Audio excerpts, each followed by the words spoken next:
Case की NIA जांच की मांग उठने लगी। बीजेपी नेता सुरेंद्र शर्मा ने अमित शाह को बकायदा चिट्ठी लिखी है। दमोह धर्मांतरण मामले की एनआईए जांच कराने की मांग की गई है। सवाल इस बात को लेकर था कि ये जो शैक्षणिक संस्था चल रहा था, क्या इसमें दूसरी भी फंडिंग हो रही थी, क्या इसमें किसी दूसरी की चीजों का इन्वॉल्वमेंट था। और चूंकि एनआईए जांच की मांग तब की जाती है जब किसी आतंकी संगठन या किसी आतंकी के संलिप्त होने का शक होता है, तो ऐसे में इस जांच की मांग को कितनी गंभीरता से लिया जाता है, यह भी एक बड़ा सवाल है। दमोह के गंगा जमुना स्कूल का नाम विवादों में आने के बाद उसके खिलाफ जांच चल रही है।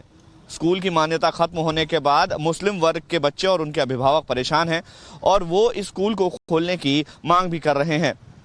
विवाद सामने आने के बाद जब जांच की गई तो इस स्कूल के संचालक इदरिस खान और उनके पूरे परिवार के खिलाफ अकूत संपत्ति अर्जित करने का आरोप लगाया जा रहा है, जिसके लिए मुख्यमंत्री ने चीफ सेक्रेटरी और डीजीपी को जांच करने के लिए कहा है। इसके अलावा अब इस पूरे मामले में एनआईए की एंट्री कराए जाने की मांग की जा रही है। बीजेपी के एक स्थानीय नेता ने अमित शाह को पत्र लिखकर इस पूरे मामले की एनआईए जांच कराने की मांग की है। हालांकि इस पूरे मामले में गृह मंत्री नरोत्तम मिश्रा का कहना है कि राष्ट्रीय एजेंसी अगर कोई जानकारी चाहेगी तो स्थानीय पुलिस उनकी पूरी मदद करेगी। गंगा जमुना स्कूल के प्रबंधन पर शिकंजा धीरे धीरे अब कसता जा रहा है, लेकिन उनके संचालकों का कोई अता पता नहीं है।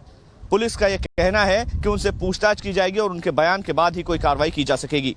कैमरामैन कमलेश के साथ मकरंद काली, टाइम्स नाउ नव भारत, दमोह। तो रिपोर्ट आपने देखी। इसी के साथ हमारे साथ पूर्व डीजीपी विक्रम सिंह सर जुड़ चुके हैं। सर, बहुत बहुत स्वागत आपका टाइम्स नाउ नव भारत पर। ये पूरा मामला सर आपने देखा होगा, पढ़ा होगा और लगातार इसके क्या अपडेट आ रहे हैं वो भी हम बता रहे हैं। लेकिन अब इस पूरे मामले में एनआईए जांच की मांग की जा रही है। क्या लगता है कि एनआईए जांच के बाद आखिर कहां से ये फंडिंग हो रही है, इसके तार कहां से जुड़े हैं और क्या साजिश रची जा रही है, खुलासा हो पाएगा? निसंदेह हो पाएगा। मैं आपका ध्यान मकरंद जी की रिपोर्ट के ऊपर आकृष्ट करना चाहूंगा। उन्होंने कहा स्थानीय प्रशासन द्वारा जो ढुलमुल रवैया अपनाया गया है उससे ये स्पष्ट होता है कि स्थानीय तौर पर इस पे कुछ होने वाला नहीं है। और ये ऐसी गंभीर घटना का होना, लोकल इंटेलिजेंस यूनिट का बिल्कुल सुषुप्त रहना, कार्रवाई न करना, लोकल स्कूल एडमिनिस्ट्रेशन का, एजुकेशन डिपार्टमेंट की इस तरफ ध्यान न जाना, ये कोई ऐसी चीज नहीं है कि कोने में कहीं कुकुर मुत्ता उगाया। इतने गंभीर प्रकरण में कार्रवाई न करना और स्थानीय पुलिस, मैं तो मकरंद जी और आपसे निवेदन करूंगा, परामर्श दूंगा कि रासुका के अंतर्गत उपधारा 2 के अंतर्गत ये बहुत जघन्य अपराध है। इनके ऊपर रासुका के अंतर्गत लोक व्यवस्था में इनको निरुद्ध किया जाए। इनकी जो अकूत संपत्ति जिसकी तरफ मकरंद जी ने इंगित किया है उसको कब्जे में लेकर के वो बिल्कुल उसको मैं समझता हूं कि पूरे शासन के कब्जे में आ जाना चाहिए इनकी संपत्ति।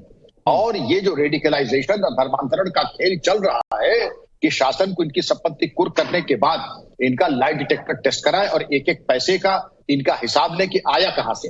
और इस कुत्सित काम में राष्ट्र विरोधी होने के साथ साथ, समाज विरोधी होने के साथ साथ ये कह देना कि जब हम बयान ले लेंगे, बयान आप लेते रहिएगा जिस तरह से आप चल रहे हैं श्रीमान जी कप्तान साहब, दमोह आपकी ट्रेनिंग में बहुत कमी रह गई है लगता है।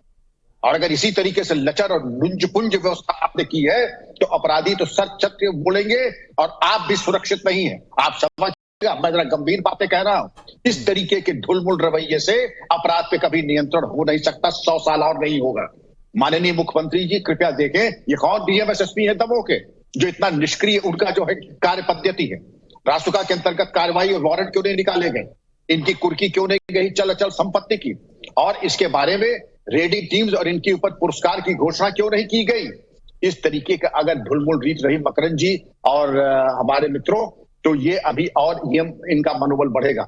हमें लगता है स्थानीय संलिप्तता या नालायकी या दोनों जो भी कारण हो, इसी तरीके से ये अवांछनीय तत्व आगे बढ़ते हैं। आपने बहुत अहम पहलू पर इस पर जोर दिया। बिल्कुल ठीक बात है, क्योंकि अगर इतने सालों से ये चल रहा था, वहां पर स्थानीय प्रशासन को कैसे खबर नहीं थी। और मकरंद और आप जिस बात पर जोर डाल रहे हैं सर, वो तो और ज्यादा गंभीर है कि ये मामला सामने आने के बावजूद भी अब गंभीरता से कार्रवाई वहां का स्थानीय प्रशासन नहीं करा। इस पर बातचीत